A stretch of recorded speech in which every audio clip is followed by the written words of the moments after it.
안녕하세요. 미국 주식 성공 투자로 여행을 원 없이 다니고 싶어 하는 욕망덩어리 미국 주식 인간 지표입니다.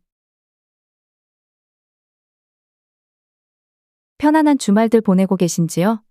정말 눌림다운 눌림이 나오길 바라는데 뭔가 애매한 행보가 지속되면서 이평선 값들을 오히려 올려서 눌림다운 눌림도 나오지 않고 있는 상황입니다. 이번 영상은 당장의 주가 방향성에 대한 내용보다는 지금 이 횡보 구간이 앞으로 다가올 하락장을 암시하는지 혹은 이 채널 주인장은 왜 당장 하락장은 없다고 보는지에 대한 견해를 이번 영상에 올려볼까 합니다. 아무튼 11월 마지막 주에는 가장 중요한 경제 지표가 한국 시간으로 11월 30일에 발표할 PCE이지 않을까 싶습니다. 사실 저는 경제 지표 발표와 기업 실적 발표에 흔들리지 않는 편이지만 꼭 이런 발표들이 정규장이 시작되기 전에 나오기 때문에 저 또한 사람인지라 신경을 안 쓸 수가 없는 듯합니다. 아무튼 정규장 전에 정말 지수가 1% 이상 반응을 하지 않으면 크게 지표들에 신경을 쓰지 않는 편입니다.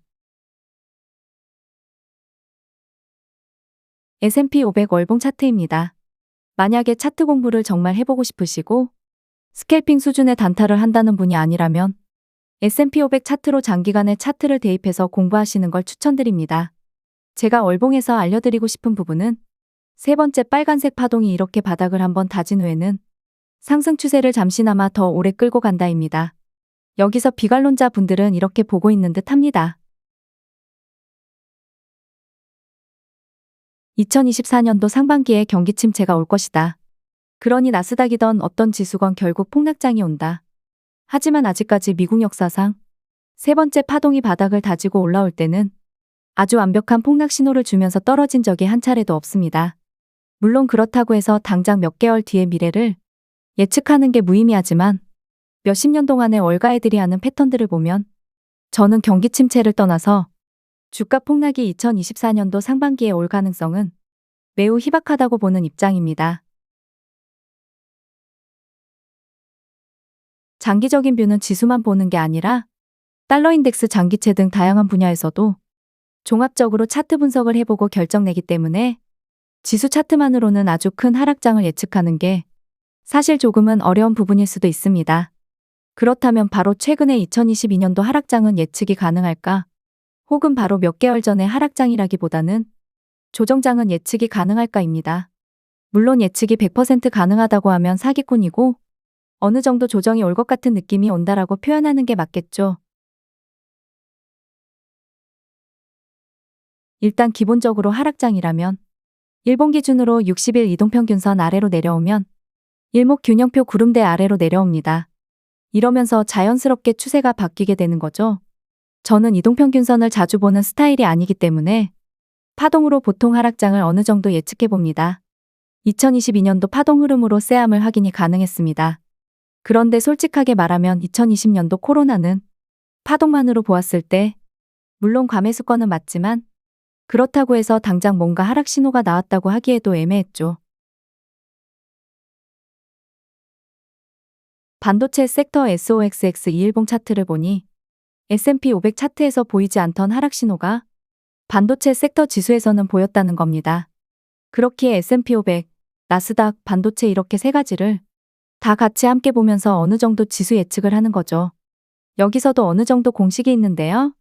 이동평균선을 보는 분들은 최소한 5일 이평선이 10일 이평선을 두 차례 정도는 터치를 하면서 일명상봉을 만드는 형태가 나와야지만 60일 이평선을 아래로 내려가는 힘이 생긴다고 표현합니다.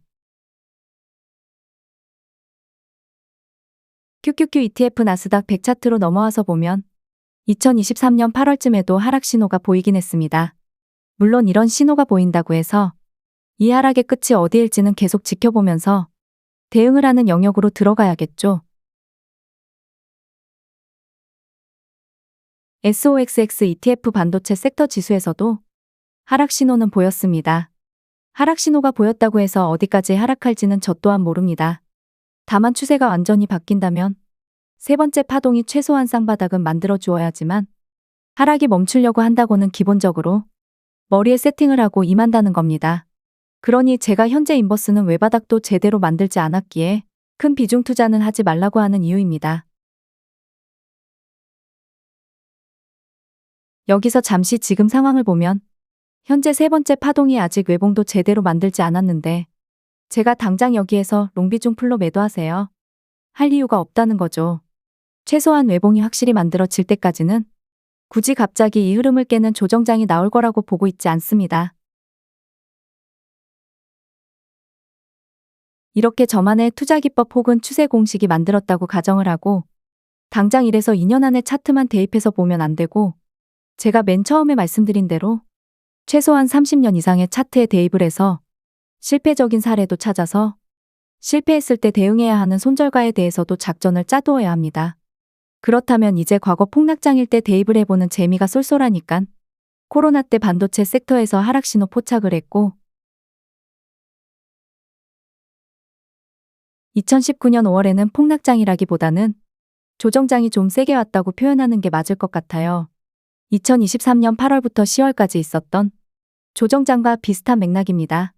하락 시그널이 제대로 나온 건 아니지만 세 번째 파동이 쌍봉을 이루었기 때문에 어느 정도 이제는 롱 비중을 계속 줄여나가야 할 구간이었던 거고요.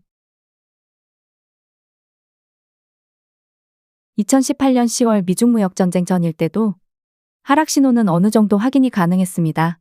쌍봉이 나왔는데 쌍봉 고점이 낮은 편이었기에 더더욱 이때는 조심했어야 하는 부분이고요. 2015년 말 2016년 초입니다. 그리스 위기, 유럽 재정 위기 그쯤인 걸로 기억하고요. 이때도 어느 정도 하락 신호는 확인이 가능했습니다.